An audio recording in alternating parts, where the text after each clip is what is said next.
So hello बच्चों, जैसा कि आप लोगों को पता है कि जेई मेंस का जो सेशन 2 है एकदम नज़दीक आ चुका है, ठीक है। और उसी से रिलेटेड फिजिक्स में कुछ सजेशन आपको दिए जा रहे हैं। इन सजेशन को अगर आप फॉलो करें तो हो सकता है आपके 5-10 नंबर और बढ़ जाएं। एंड 5-10 नंबर बढ़ना मतलब कि हज़ारों में रैंक का डिक्रीज हो जाना होता है, ठीक है। मतलब और बेटर रैंक की तरफ आप अपने आप को पुश कर सकते हो। सो बिना टाइम वेस्ट किए काम की बात पे आते हैं। यहाँ पर क्या बोलते हैं, टॉपिक वाइज मैंने कुछ पॉइंट्स लिख के रखे हैं जिनको कि आप फॉलो कर सकते हो।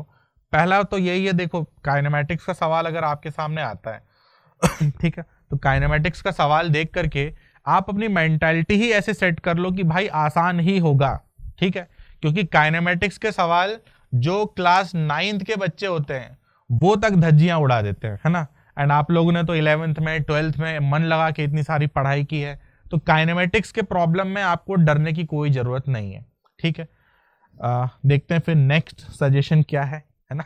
ऐसे ही बहुत सारी लिस्ट बनाई है मैंने फिर नेक्स्ट अपन बात करें Newton's laws of motion and work power energy की। अगर जैसा कि मैं बार बार कहता हूं यार, एफबीडी बनाओ, फ्री बॉडी डायग्राम बनाओ, डायग्राम जो है थोड़े नीट एंड क्लीन बनाओ। तो वही बात यहां पर लिखी है मैंने कि NLM and WP are nothing but just some free body diagrams.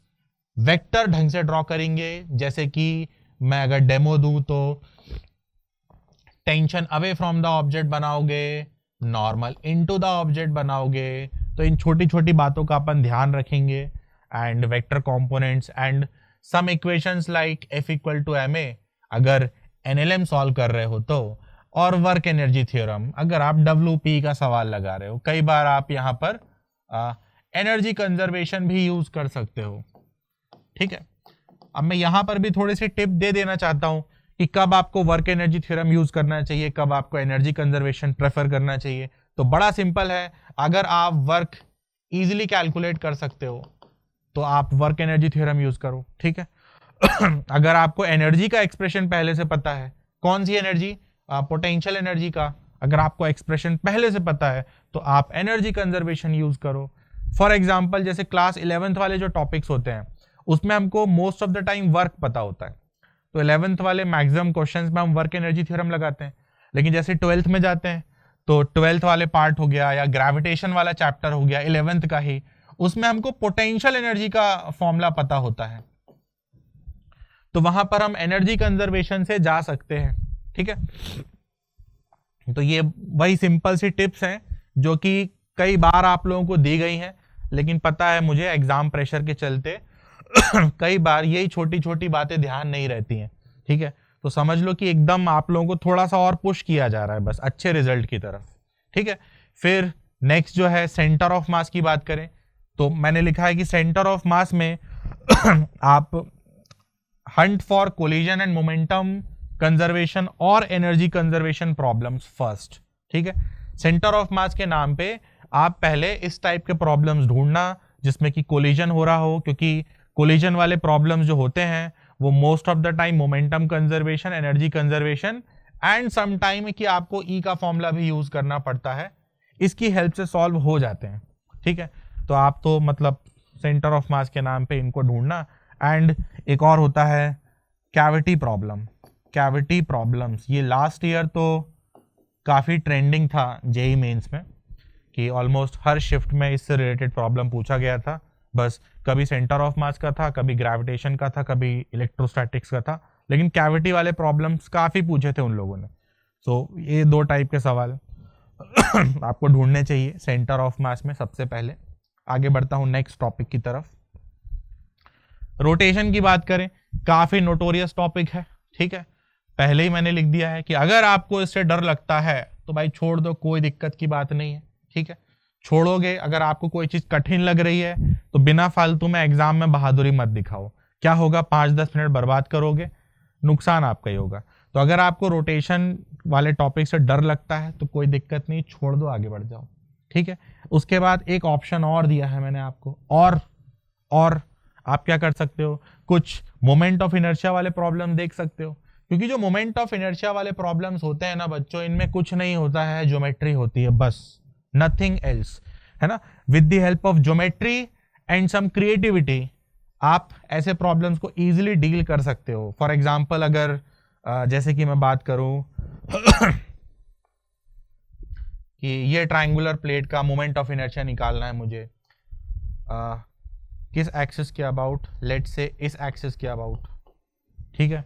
तो यहाँ पर क्रिएटिविटी यही है, हम बोल देंगे कि काश ये ट्रायंगल ना होता, काश ये ऐसा स्क्वायर प्लेट होता, तो हम स्क्वायर प्लेट का मोमेंट ऑफ इनर्शिया लिख देते और हाफ कर देते हैं, ठीक है। अब सिंपल सी बातें हैं, ऑब्वियस सी बात है, मेंस का पेपर है तो प्रॉब्लम्स भी सिंपल ही एक्सपेक्ट किए जाएंगे। तो इसी वजह से एकदम सिंपल सजेशन आपको दिए जा रहे हैं, ठीक है।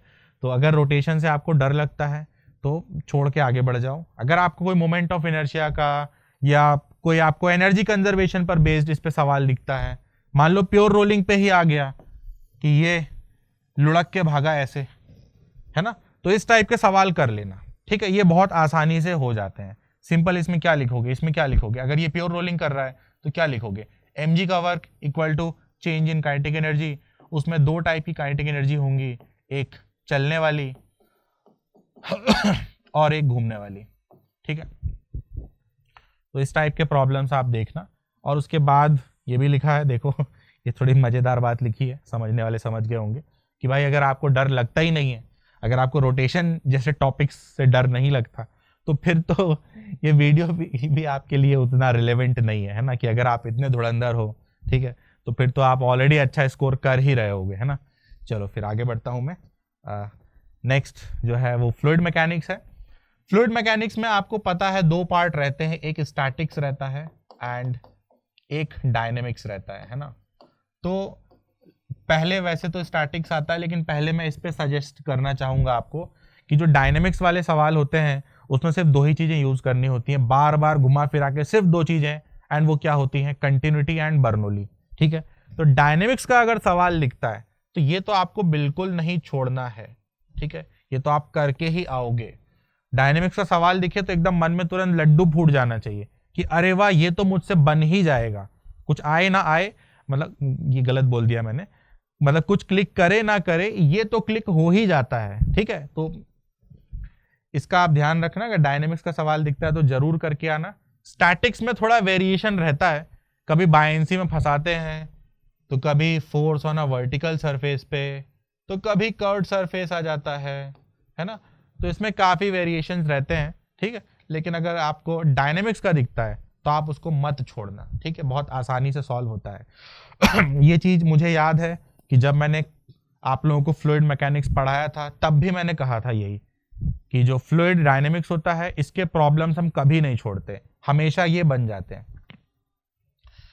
उसके बाद सरफेस टेंशन विस्कोसिटी की अगर हम बात करें तो इस पे डायरेक्ट फॉर्मूला बेस्ड सवाल ही पूछे जाते हैं मोस्ट ऑफ द टाइम, ठीक है। तो फॉर्मूले वगैरह रिवाइज कर लेना। और अगर कोई कॉन्सेप्चुअल सवाल, पहले आप डायरेक्ट फॉर्मूला बेस्ड प्रॉब्लम देखना, उसके बाद अगर आपके पास टाइम रहता है तो फिर किसी कॉन्सेप्चुअल सवाल के पीछे जाना, ठीक है। कॉन्सेप्चुअल सवाल मतलब कि, अच्छा एक और छोटा सजेशन देना चाहता हूं मैं कि वैसे तो एनसीईआरटी आप लोगों ने नहीं पढ़ी होगी, ठीक है, लेकिन सरफेस टेंशन और विस्कोसिटी में भी, उसमें भी ये जो सरफेस टेंशन स्पेशली ये वाला पार्ट अगर आप थोड़ा सा रीड कर लो, थोड़ा सा मतलब 1-1.5 पेज होगा बस, जिसमें वो लिखा होगा effect of detergent on surface tension, वो वाला पार्ट अगर आप थोड़ा सा रीड कर लो तो थोड़ा और आपको यहाँ पर बेनिफिट मिल जाएगा, ठीक है, क्योंकि कॉन्सेप्चुअल सवाल सरफेस टेंशन पर वहीं से बनाए जाते हैं, ठीक है। तो ये भी आप देख लेना। Next SHM. एसएचएम में भी दो टाइप का एसएचएम होता है, आपको अच्छे से पता है, एक रोटेशनल और एक ट्रांसलेशन। तो फिर से यहाँ पर भी वही फंडा है, अगर आपको रोटेशनल एसएचएम दिखता है तो मूव ऑन कर जाओ, ठीक है। आता है तो मतलब देखो, अगर आपसे बनता है तो फिर तो करो, उसमें कोई बुराई नहीं है, ठीक है। लेकिन अगर आपका रोटेशन वीक है, आपको हमेशा से रोटेशन से थोड़ा थोड़ा डर लगा है, ठीक है, तो रोटेशनल एसएचएम देख करके मूव ऑन कर जाना, ठीक है। एग्जाम के एंड में अगर टाइम हो तो कर लेना, नहीं तो कोई बात नहीं। तो वही मैंने लिखा है कि रोटेशनल को अवॉइड करना, ट्रांसलेशनल एसएचएम पहले सॉल्व करने की कोशिश करना, ठीक। फिर वेव्स में आते हैं, इसमें स्टैंडिंग वेव्स पे डायरेक्ट फॉर्मूला बेस्ड सवाल पूछे जाते हैं, तो इसके फॉर्मूला वगैरह देख लेना। दो टाइप के रहते हैं, एक रस्सी में हुआ करता था और एक पाइप में हुआ करता था, ठीक है। एंड करेक्शन नाम की भी एक चीज हुआ करती थी, एक रेजोनेंस एयर कॉलम एक्सपेरिमेंट हुआ करता था। तो वो सब आप यहाँ पे फॉर्मूले वगैरह देख लेना, ठीक है। कई बार ये लोग स्टैंडिंग वेव से रिलेट करके एंड करेक्शन पूछते हैं और उसमें परसेंटेज एरर भी पूछते हैं, ठीक है। तो इस टाइप के प्रॉब्लम्स हम मेंस में एक्सपेक्ट करते हैं। हीट की अगर बात करें तो यार कैलोरीमेट्री का सवाल तो बिल्कुल ना छोड़ें। कैलोरीमेट्री के नाम पे है ही क्या, एक तो ये होता है, ठीक है, एक ये होता है, एक ये होता है और एक ये होता है। इतना ही तो होता है कैलोरीमेट्री में, है ना। कैलोरीमेट्री का सवाल मत छोड़ना। थर्मल एक्सपेंशन की बात करें, ये भी बिल्कुल छोड़ने वाली चीज नहीं है। It is nothing but A equal to, कुछ और लिखता हूं, ठीक है, it is nothing but x is equal to x naught 1 plus alpha delta T. तो इसी पे सवाल बार बार बाइनोमियल थ्योरम इस पे लगता रहता है, क्वेश्चन बनता रहता है, ठीक। And obviously first law of thermodynamics सबसे इजी होता है। सो इस पे अगर आपको क्वेश्चन दिखता है, पिस्टन प्रॉब्लम्स दिखते हैं तो कर ले जाना, बिना दिक्कत के हो जाते हैं ये, ठीक है।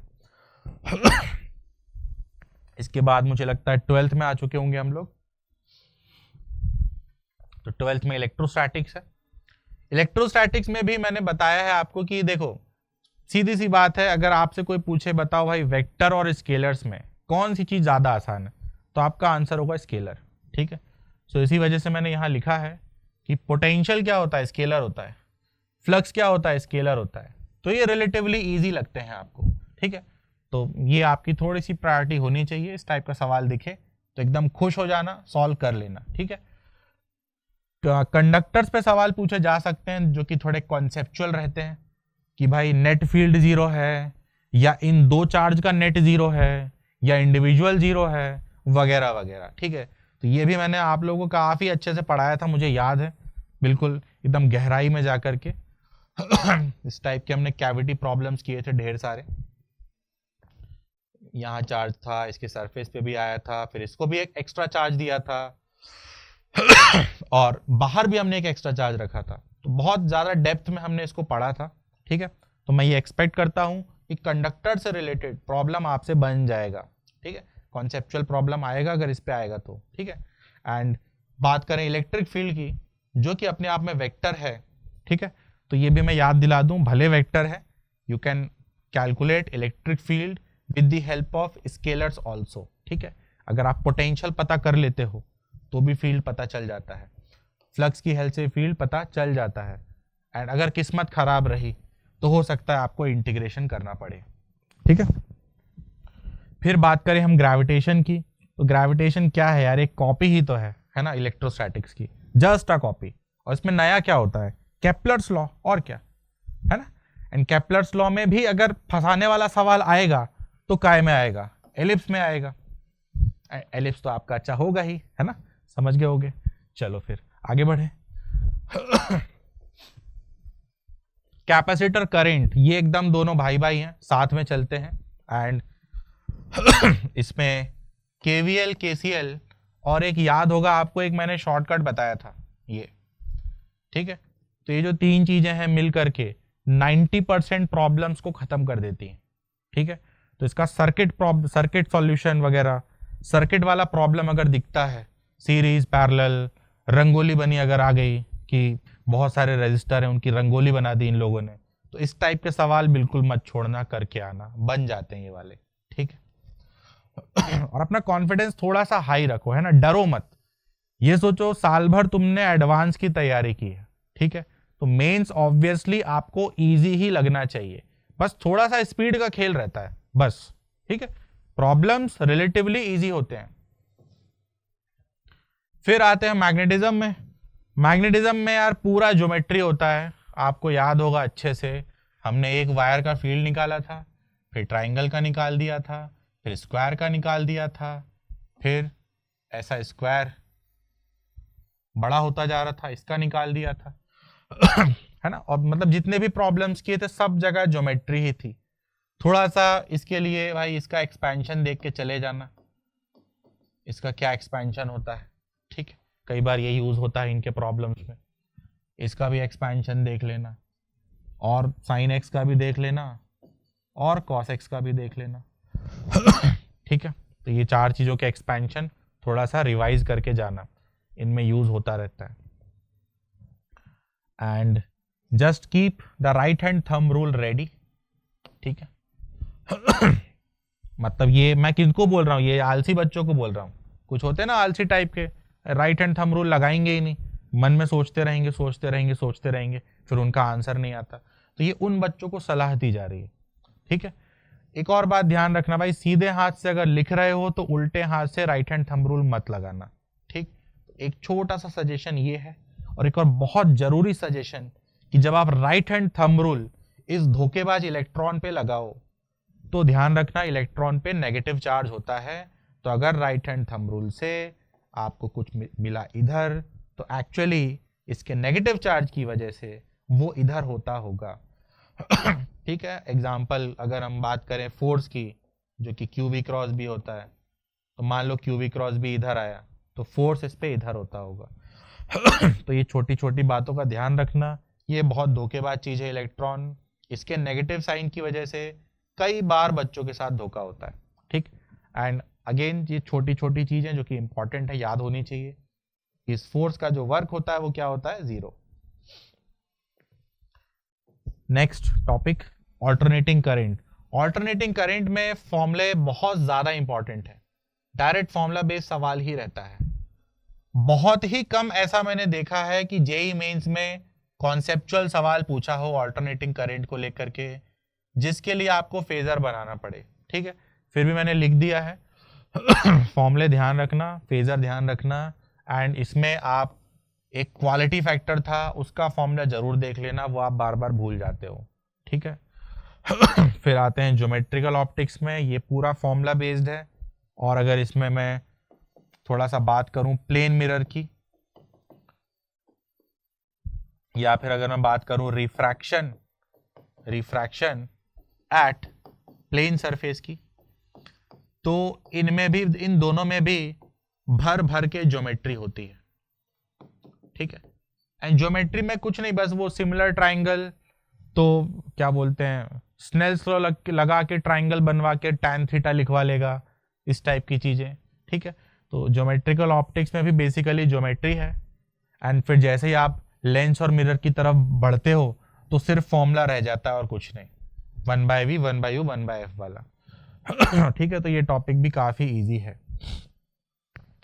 फिर वेव ऑप्टिक्स की बात करें तो डिफ्रैक्शन, YDSE के फॉर्मूले वगैरह रिवाइज कर लेना। ठीक है, ये इंटेंसिटी में काफी कलेश होता है, आप लोगों को पता होगा कि ये जो स्लिट बनाई गई है उसमें होल ऐसा है या ऐसा है। ठीक है, तो काफी इनमें विवाद होता है, सो इनके फॉर्मूले वगैरह भी रिवाइज करके जाना। पोलराइजेशन में वो जो पोलराइड वाली चीजें हमने पढ़ी थी, क्या पढ़ा था, I0 cos स्क्वायर थीटा, ऐसा कुछ पढ़ा था। तो इसमें भी विवाद होता है कि कभी मेंस वाले यहाँ I0 मानते हैं, कभी I0/2 मानते हैं। ठीक है, तो ये भी बहुत ध्यान से सॉल्व करना। समझना प्रॉब्लम की लैंग्वेज को कि वो किसकी बात कर रहा है, वो I0 के टर्म्स में बात कर रहा है या I0/2 के टर्म्स में बात कर रहा है। ठीक है, उसके बाद ऑलमोस्ट अपना सेशन एंड होने वाला है। मॉडर्न फिजिक्स फॉर्मूला बेस्ड, वैसे भी 2-2 बार पढ़ते हो आप लोग, ये बोर मॉडल है ना, एक बार केमिस्ट्री में भी पढ़ते हो और एक बार फिजिक्स में भी पढ़ते हो। Photo electric effect formula based होता है, थोड़ा सा कॉन्सेप्चुअल भी रहता है। कॉन्सेप्चुअल वही रहता है कि भाई बताओ इंटेंसिटी बढ़ाऊंगा तो क्या होगा, ठीक है, या नंबर ऑफ फोटॉन्स बढ़ा दिए तो क्या होगा, वोल्टेज बढ़ा दिया तो क्या होगा, इस टाइप के कॉन्सेप्चुअल सवाल। ठीक, न्यूक्लियर की बात करें तो ये एक तो binding energy per nucleon important है, दूसरा किसी भी रिएक्शन का क्यू वैल्यू या फिर डेल्टा एम कैसे लिखें, ये इंपॉर्टेंट है। एंड ये जो डेल्टा एम है वो इनमें पूछा जाता है, alpha, beta plus, beta minus, decay हमने जो पढ़े थे। ठीक है, तो वहां पर डेल्टा एम आपसे पूछा जा सकता है। फिर उसके बाद सेमीकंडक्टर्स। ठीक है, इसमें तो मैंने कई बार बोला है क्लास में या लॉजिक गेट का सवाल बिल्कुल नहीं छोड़ना, फ्री के मार्क्स देता है ये। डायोड में भी जो इनका फेवरेट होता है वो जेनर डायोड होता है, इस पे लोग बहुत सवाल पूछते हैं। ठीक है, तो ये छोटा सा सेशन था आप लोगों को बूस्टअप करने के लिए, थोड़ा सा कॉन्फिडेंस और बढ़ाने के लिए। मान के चलता हूँ कुछ ना कुछ फ़ायदा आप लोगों को मिला होगा। मिलते हैं नेक्स्ट वीडियो में, भगवान करे आप लोगों का मेंस बहुत अच्छा जाए। ठीक है, ऑल द बेस्ट।